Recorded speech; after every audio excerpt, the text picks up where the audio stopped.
अनुरोध करता हूं और राज बिठोलिया जी का अंग वस्त्र देकर के सम्मान करें। प्रोफेसर शंभुनाथ जी और हमारे सुल्तान पांडे जी, शंभुनाथ जी,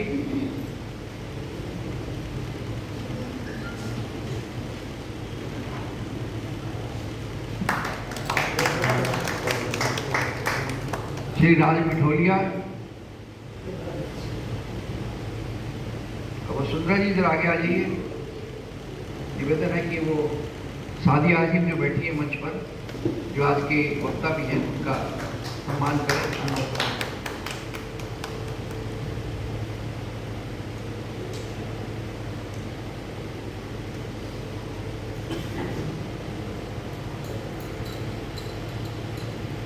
तो ये सम्मान नहीं है, ये एक वर्ण करना होता है अपने अतिथियों का। मैं भी लगूं उन लोगों के बीच में बैठ करके थोड़ा सा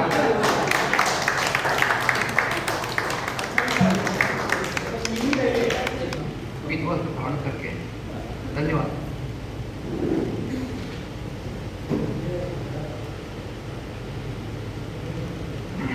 आज के कार्यक्रम के अध्यक्ष यानी परिचर्चा के अध्यक्ष प्रोफेसर शंभुनाथ जी, जिन्होंने भी हाल ही में अपने 75 वर्ष पूरे किए, हम ताली बजा करके उनका सम्मान करें, स्वागत करें।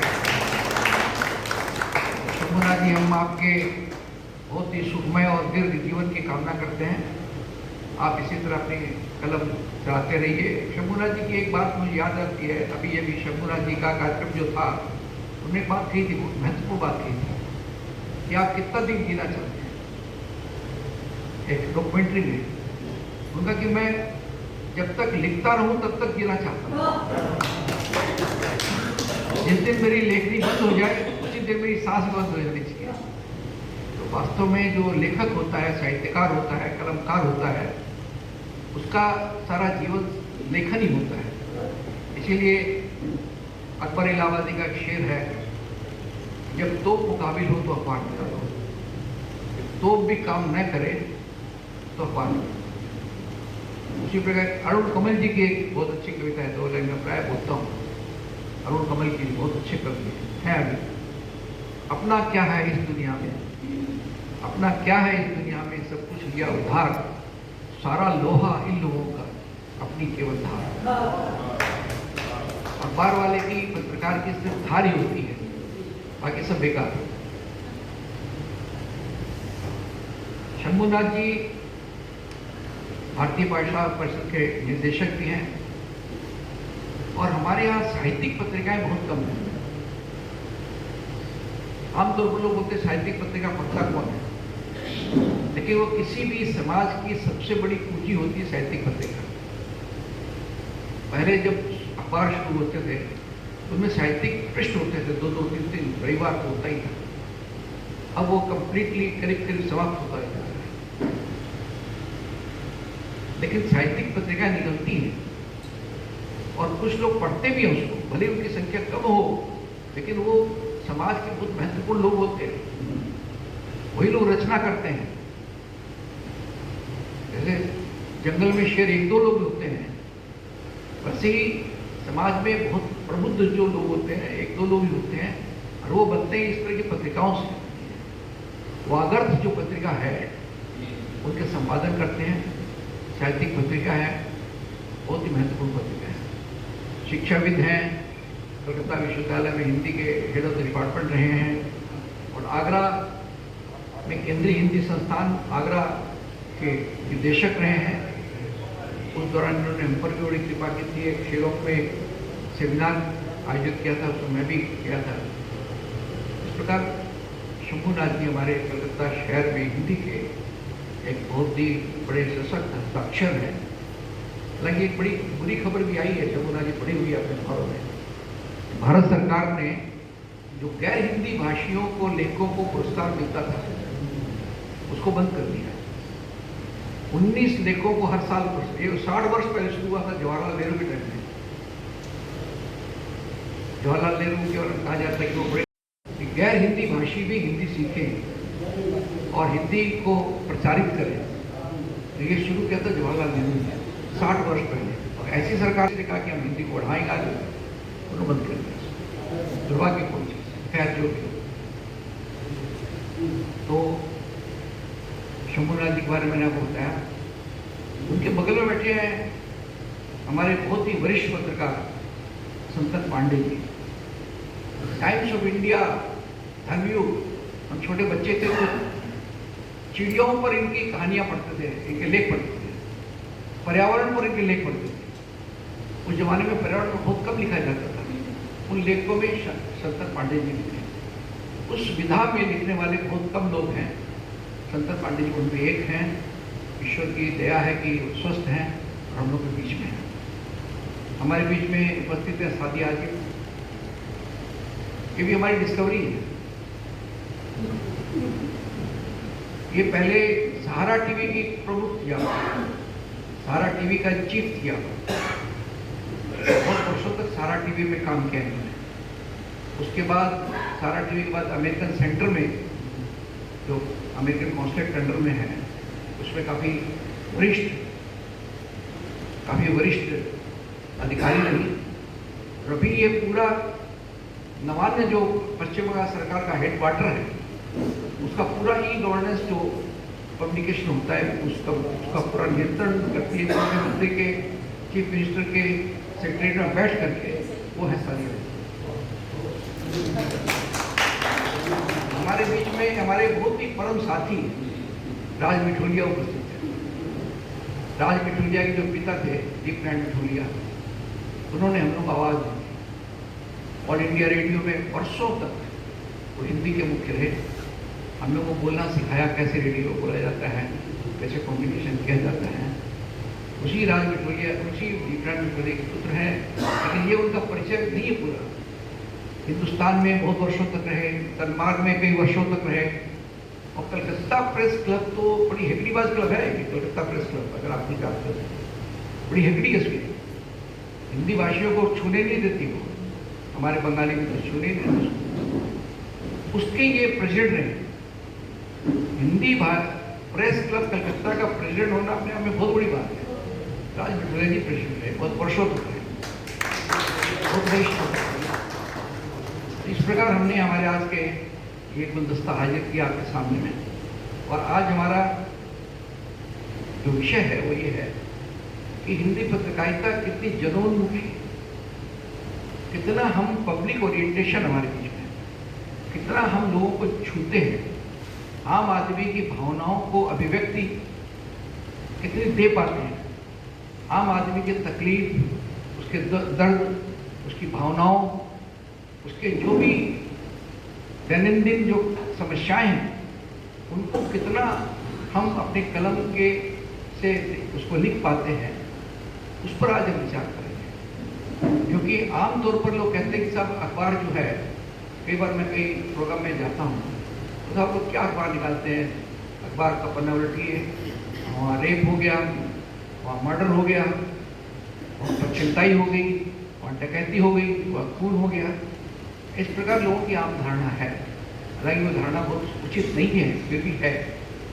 लेकिन अखबार तो जो निकला था, उन्होंने अखबार इलाहाबादी को कोट किया, जब तोप मुकाबिल हो तो क्या तोप कैसे काम के लिए बनाई गई है कि आप हत्या की खबरें छापें, रेप की खबरें छापें? ये जरूरी है समाज के लिए, मैं जानता हूँ, लेकिन लोगों की जो समस्या है उन तक हम पहुँचे, उनको हम अपने अखबारों में लिखें, उनको हम भाषा दें, शब्द दें, ये बहुत जरूरी है। तो आज का वही विषय है। कुछ दो एक बातें मैं छत्ते के बारे में भी बताना चाहूँगा आपसे। देखिए, आज हमने एक 7 दिन का आयोजन किया था, उसमें आप में से प्राय सभी लोग आए थे। सभी लोग बड़े एक्टिवली, सक्रिय रूप से भाग लिया था। हरिवंश जी आए थे, जो भी थोड़ी कंट्रोवर्सी में आ गए। हरिवंश जी से उदाहरण कराया था कि वो खुद एक बहुत बड़े पत्रकार है। 7 दिन का हमने हिंदी पत्रकारिता जो शुरू हुई थी 1826 में, हिंदी का पहला अखबार आप जानते हैं शुक्ला जी निकाला था, और वो अखबार हिंदी का पहला अखबार था, कलकत्ता से निकला। कलकत्ता जन्मभूमि है, कलकत्ता जननी है हिंदी पत्रकारिता की। और उसके बाद उस वक्त अंग्रेजों का टाइम था, अंग्रेजों के खिलाफ लिखते थे, प्रेस कॉन्फिस्केट हो जाती थी, प्रेस जब्त हो जाती थी। उसके बाद एक के बाद एक बहुत से अखबार निकले। अब 200 वर्ष उसके 200 पूरे हो जाएंगे। जैसे हमने 197वां वर्ष मनाया, हमको उम्मीद है कि हम बहुत बड़े पैमाने पर, राष्ट्रीय पैमाने पर आप सबके सहयोग से जो कार्यक्रम हमने पिछले 1 हफ्ते किया था उसको हम राष्ट्रीय स्तर पर करेंगे 2 वर्ष बाद, ऐसी हमको उम्मीद है। शंभूनाथ जी मिल के करेंगे। हमने उसके पहले, उसके कोई 8-10 साल पहले हमने एक आयोजन किया था, इसी पर हर वर्ष करता हूँ मैं आयोजन, बड़े रूप में जो किया वो मैंने पिछली बार किया। इसके पहले मैंने इसी भारतीय भाषा परिषद में शंभूनाथ जी, हमने उस वक्त मुख्यमंत्री थे बुद्धदेव भट्टाचार्य जी, उनके बारे में कहा था वो हिंदी में बोलते नहीं है, बात नहीं करते हैं। कोई लोग कहते हैं हिंदी विरोधी भी है।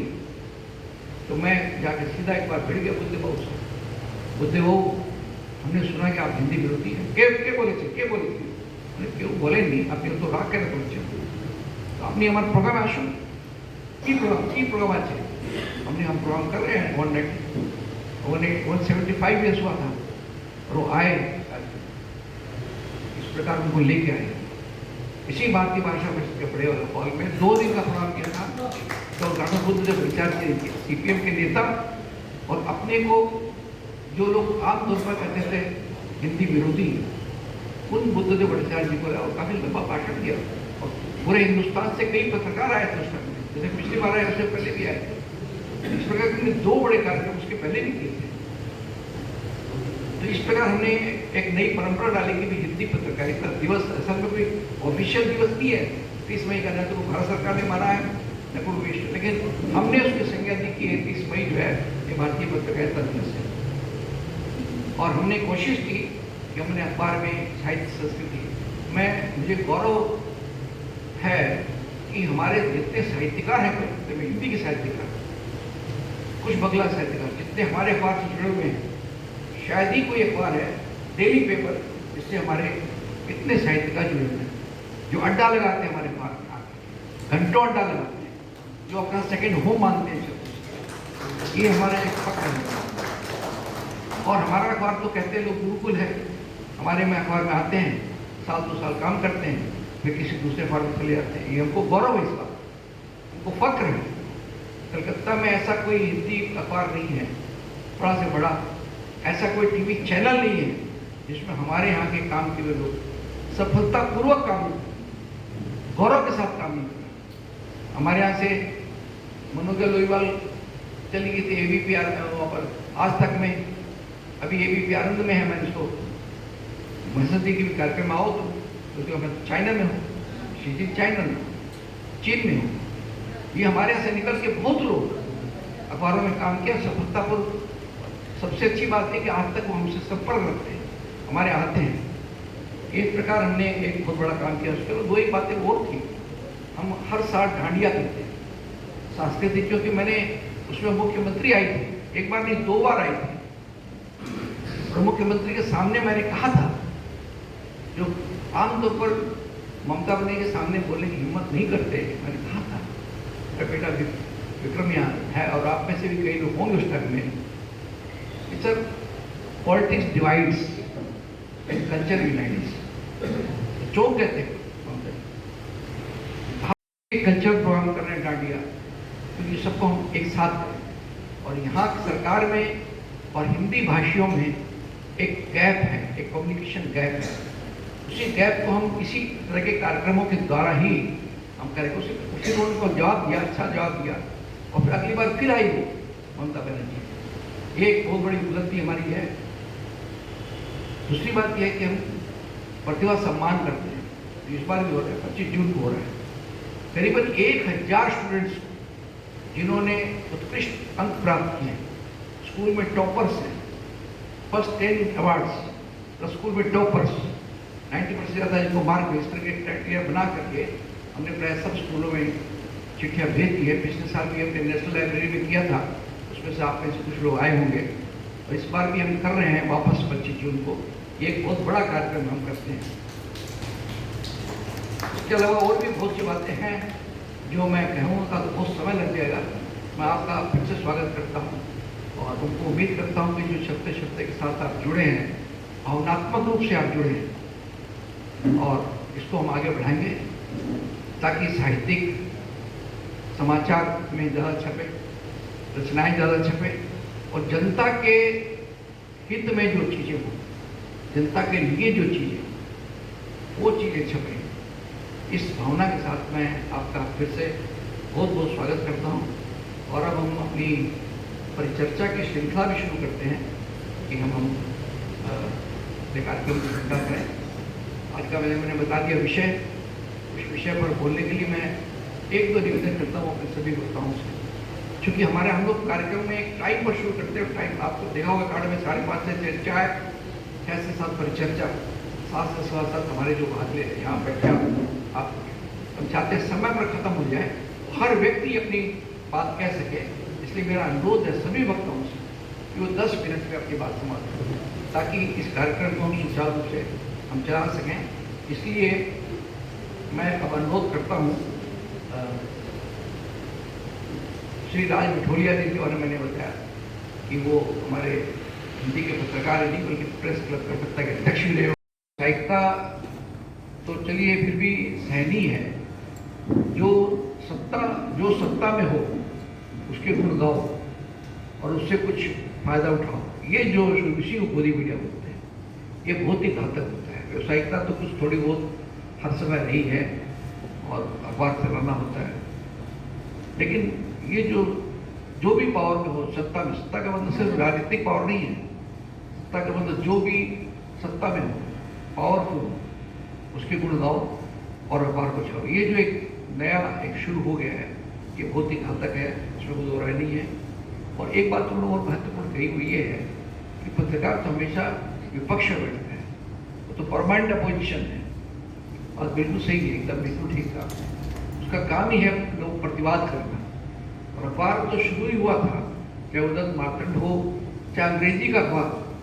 अंग्रेजी का भी सबसे पहले जो अखबार कलकत्ते में शुरू हुआ था, हिकिल इंडिया, वो ईस्ट इंडिया अंग्रेज ने शुरू किया था, ईस्ट इंडिया के खिलाफ शुरू किया था, ईस्ट इंडिया की मनमानी के खिलाफ शुरू किया था। अखबार का तो काम ही है प्रतिवाद करना, प्रोटेस्ट करना, विरोधिता करना, लेकिन वो विरोधिता एक कंस्ट्रक्टिव विरोधिता हो। हमारे कॉलम भी छपते रहे, नारद जी खबर लाए, वो सबसे पहले जो ब्रह्मांड का पत्रकार था वो नारद था। उसका काम था इलोक की खबर परलोक में देना, परलोक की खबर इलोक में पहुंचाना, और देवताओं को बताना कि नीचे के लोग तुम्हारे बारे में क्या सोच रहे हैं, और नीचे के लोग बताना कैसे देवता लोग रुष्ट है हमसे। इसलिए उनको चुगलखोर भी कहा जाता था, दिन भर चुगली करते रहते। जो भी मैंने छोटा उदाहरण दिया, पत्रकार का काम है कि सही जो कंस्ट्रक्टिव है, रचनात्मक आलोचना करना। और मैंने इसको फॉलो किया है। मैं रविवार को एक चिंतन लिखता हूँ, रविवारी चिंतन, आप में से बहुत तो पढ़ते होंगे। अभी मैंने उसका 150 का कलेक्शन छावा, इसका शत्रुघ्न सिन्हा साहब ने उसका विमोचन किया था। जो मैंने यही किया है, कोशिश करता हूँ कि उस चीज़ों को जो भी व्यवस्था है, जो भी स्थितियाँ देखता हूँ, उसके प्रतिवाद में लिखता हूँ। और एक बात जो बहुत महत्वपूर्ण कही उन्होंने, मैं उसको अंडरलाइन करना चाहता हूँ कि हमारे यहाँ जो हिंदी भाषी हैं वो हिंदी का अखबार नहीं पढ़ते हैं। कई लोग उसमें वो फक्र के साथ कहेंगे साहब मेरे घर में तो अंग्रेजी का अखबार आता है। तो मेरे साथ भी मैं जब अखबार शुरू किया तो मैं एक बार किसी के परिवार के किसी घर में गया था, तो उनके जो हेड ऑफ द फैमिली ने मुझे बड़ा गर्व के साथ कहा कि साहब मेरे यहाँ तो हिंदी अखबार लोग पढ़ते नहीं है और टेलीग्राफ आता है। खैर फिर उनसे मेरी बहुत बातें हुई, आधे घंटे हम लोग बातचीत करते रहे। लास्ट में खाना वाना खा के नमक खाया था उनका, तो नमक घात तो नहीं कर सकते उसके साथ। तो लास्ट में जब हम निकलने लगे तो मैंने साहब एक बात बताया, अगर आप बुरा न माने तो बोलिए। मैंने कहा आपका जो जनरल नॉलेज है, साधारण ज्ञान बहुत ही कम है, आपको साधारण चीज़ें भी नहीं मालूम। तो वो ऐसे कैसे? इसलिए कि आप अंग्रेजी अखबार पढ़ते हैं। अंग्रेजी का अखबार पढ़ना गुनाह नहीं है, कुछ भी आप समझ पाते हैं। टेलीग्राफ का मैंने हेडलाइन का अर्थ बता दिए, नहीं बता पाए, तब तुरंत उनकी पत्नी और बच्चों ने कहा कि हम तो कई बार बोलते हैं इनको कि साहब हिंदी का अखबार बनाइए। ये जब ऑफिस चले जाते हैं तो पीछे से चोरी सब हिंदी का अखबार पड़ोसी जमा में पढ़ते हैं। ये मानसिकता है, बहुत लोगों की मानसिकता है। इसीलिए हिंदी भाषियों में राजनीतिक रूप से जितनी सजगता बंगालियों में है उतनी हिंदी भाषियों में नहीं है। इस बात को, और उसका बहुत बड़ा कारण है कि हम हिंदी का अखबार नहीं पढ़ते हैं। आप जो भी हिंदी अखबार पढ़िए, हिंदी की न्यूज़ सुनिए, और टेलीविज़न में तो देखिए हिंदी की जो न्यूज़ रीडिंग है उसका तो कोई मुकाबला नहीं है। एसपी ने जो शुरू किया था, जो एक दौर शुरू किया था एसपी ने, वो आज तक उसकी जगह कोई नहीं ले सका। बहुत जो हिंदी बंगला न्यूज़ पढ़ते हैं, हिंदी पढ़ते हैं, चाहे पांडे जी हों चाहे कोई हो, उनकी सुनते हों, तो ये बहुत बड़ी हिंदी का, टेलीविज़न में तो हिंदी पत्रकारिता, हिंदी का जो न्यूज़ पढ़ा जाता है, समाचार वाचन है, बहुत ही गजब का होता है। इस प्रकार हमने अभी मिठोले ने सुना, सत्तर पांडे ने सुना, अहमियत है उसके बारे में उन्होंने बताया। आपको शायद सबको जानकारी होगी कि हिंदुस्तान में जो 10 सबसे बड़े अखबार हैं, पाठक संख्या की सबसे रीडरशिप होती है, प्रसाद संख्या अलग होती है, रीडरशिप अलग, प्रसाद संख्या अलग होती है, पाठक संख्या अलग होती है। गवर्नमेंट एक पुस्तक निकालती है हर साल, उसका नाम है NRS, नेशनल रीडरशिप सर्वे। वो पाठकों जो पढ़ते हैं उनका सर्वे होता है। उसके हिसाब से जो 10 सबसे बड़े अखबार हैं भारत में, उसमें सिर्फ अंग्रेजी का एक ही अखबार है। तो सोचते हैं अंग्रेजी अखबार बहुत, उसका असर होता है, ये बात सरकार में अंग्रेजी अखबार की चलती है बहुत ज़्यादा, उसमें भाषाई अखबार को इतना नहीं पूछा जाता। लेकिन लीडरशिप जो है वो, उसमें एक ही अंग्रेजी अखबार टाइम्स ऑफ इंडिया, बाकी सब के सब भाषाई अखबार है, चाहे हिंदी हो, मलयालम हो, कन्नड़ हो, बंगला हो, भाषा के अखबार। और प्रथम 5 जो अखबार है वो हिंदी के हैं। जागरण की सर्कुलेशन 1,40,00,000 है, उसकी मैंने प्रसार पाठक संख्या उसी प्रकार निकली है। अंग्रेजी बहुत लास्ट में आती है, लेकिन दुर्भाग्य है कि अंग्रेजी के अखबार में एक लाइन छपती है तो मिनिस्टर समझता है हम धन्य हो गए, और हम चाहे एक कॉलम छापते हैं तो समझते हैं हिंदी अखबार कैसे छापते रहते हैं। खैर, लेकिन चुनाव के समय, इलेक्शन के समय अखबारों की पूछ होती है, भाषाई पत्रकार। उस वक्त जो हमारे जितने MP मिनिस्टर्स हैं वो भाषाई अखबारों को घरों में जाते हैं, उनके घर में, जैसे आजकल सिस्टम बन गया कि हरिजन के घर में जाके खाना खा लो, तो कभी हमारे यहाँ भी खाना खा लेते हो आप। एक तरह का बहुत बात नहीं।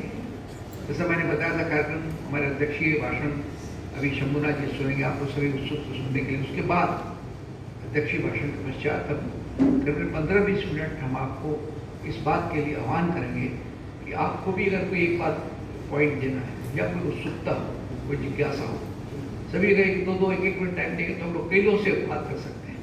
ज़्यादा वक्त नहीं मिलेगा, दूसरे लोग नहीं बोल पाएंगे, और मैं फिर 15-20 मिनट में काल को, बिल्कुल सही बात है, प्रिंट मीडिया का स्वरूप बदल सकता है। हमारे तो प्रिंट मीडिया भी है, इलेक्ट्रॉनिक मीडिया भी है, और अब हमने उसके बीच में एक नई चीज़ शुरू की है। आपके पास हमारा अखबार रात में रोज़ 12 बजे आपके मोबाइल पर पहुँच जाता है, और हजारों लोग ऐसे, हजारों लोग जो हमें ये कहते हैं कि आपका अखबार रात में पढ़ करके ही हम सोते हैं। कई लोगों ने कहा है ये एक नई टेक्निक हमने ईजाद की है और आप तक पहुंचाई है उसको। और उसमें सिर्फ ये नहीं कि रात में आप हमारा अखबार ही देख सकते हैं, उसमें रेड टेप्स लगे हुए हैं कई जगह। उसमें अगर आप किसी का वीडियो देखना चाहें, ये पूरी न्यूज़ का वीडियो देखेंगे, टेप को थोड़ा सा आप टच करिए, आपका पूरा वीडियो स्क्रीन में आ जाएगा। ये दुनिया में पहला एक्सपेरिमेंट हमने किया और सक्सेसफुल एक्सपेरिमेंट हुआ की है। तो अब हम इसके बाद जो अगले वक्ता को बुलाने जा रहे हैं वो वक्ता हैं हमारे पुराने पत्रकार, जैसे आपने बताया संतन पांडे जी। वयोवृद्ध तो मैं नहीं कहूँगा, वयोवृद्ध हुए नहीं है, चलते फिर रहे हैं आराम से, आपने पत्नी भी उनकी उपस्थित है पर। संतन पांडे जी हमारे अखबार के वैज्ञानिक दृष्टि का काम होता है अखबार का। अभी तो जिस दिन से वो बाबा बागेश्वर का मैं 10 दिन से या 12 दिन से जो सबसे तेज बोलता है, सबसे तेज हमारा जो आज तक है, 10 दिन से बाबा बागेश्वर का ही गुणगान कर रहा है। पता नहीं देश को कहाँ ले जाना चाहता है। उसने प्रतिज्ञा की है कि देश को, भारत को हिंदू राष्ट्र बनाएंगे, तो बनाइए, लेकिन इसके लिए 10 दिन से आप प्रचार करने की क्या जरूरत है? आपको जो बनाना बनाइए। अब अगर वही बनाने लग जाएंगे तो फिर हम लोग क्या करेंगे? फिर हमारे देश के प्रधानमंत्री क्या करेंगे? हमारे देश का अपोजिशन क्या करेगा? बहुत चिंता की बात है। और लाखों, सबसे बड़ी चिंता की बात है, लाखों की भीड़ भी हो रही है। ये नहीं कि फॉलोइंग लाखों की भीड़ हो रही है। बड़े लोग तो जा ही रहे हैं, बड़े लोग तो वहीं जाके जहाँ लाखों, लेकिन बड़े आदमी तो वहीं जाएंगे ही जहाँ लाखों की भीड़ होगी। लेकिन लाखों की भीड़ होना अपने आप में बहुत खतरनाक चीज है। इसको आप समझना चाहें तो समझिए इसको। ऐसे लोगों के लिए लाखों की भीड़ हो रही है। तो ये वास्तव में कई चीजें बहुत महत्वपूर्ण। हमने आपको बताऊं, मैं एक न्यूज हमारा एक हर पेपर में, डेली पेपर में एक न्यूज हम विज्ञान समाचार देते हैं। डेली संपादकीय के नीचे विज्ञान समाचार होते हैं, एक विज्ञान समाचार और एक कविता। ये हमारे हर रोज अखबार में हमारी छप रही है। खैर अभी हमने शकुंतला जी की बात तो सुनी, बहुत महत्वपूर्ण। उन्होंने बताया कि कैसे मीडिया का स्वरूप बदल रहा है। हालांकि आज से कुछ समय पहले रिलायंस वालों ने, अंबानी जी ने अखबार निकाला तो चला नहीं, बंद हो गया, पेपर ही बंद हो गया। लेकिन अब तो कॉर्पोरेट सेक्टर में बड़ा चालाक हो गया है। वो तो सब कंपनी, बड़े बड़े मीडियाज आ गए, बड़े बड़े प्लेयर्स आ गए हैं। किस कंपनी का कितना शेयर आपको मालूम नहीं है। आज जो आप देख रहे हैं, जो टीवी देख रहे हैं, उसके पीछे कितनी बड़ी कॉर्पोरेट कंपनियों में शेयर्स हैं, आपको मालूम नहीं किसकी आते हैं। हमारे यहाँ तो क्या आपको शायद मालूम होगा कि 1 मार्च का अखबार निकालिए किसी भी दिन, 1 मार्च के अखबार में, किसी भी अखबार में उसका मालिक कौन है, उसकी छपती है न्यूज। आपको शायद जानकारी नहीं है। 1 मार्च एक फॉर्म 4 होता है, वो चाहे टाइम्स इंडिया हो चाहे छपते हो, उसको छापना पड़ता है किस अखबार का मालिक कौन है, कितने शेयर होल्डर है उसका, 1 मार्च को। लेकिन टीवी के साथ ये लागू नहीं है। टीवी बताता ही नहीं उसका मालिक कौन, उसके पीछे किसका हाथ है। ये बात मैंने सुनी। और हम अध्यक्षीय भाषण के पश्चात चाहेंगे, जो आप प्रबुद्ध श्रोता हैं, आपने कभी सुना और ट्वीट किया, मैं चाहता हूँ आप में से भी एक 2 मिनट सुनकर देखो जी। ममता राहुल मोदी बोले, लिखे जितेंद्र जी।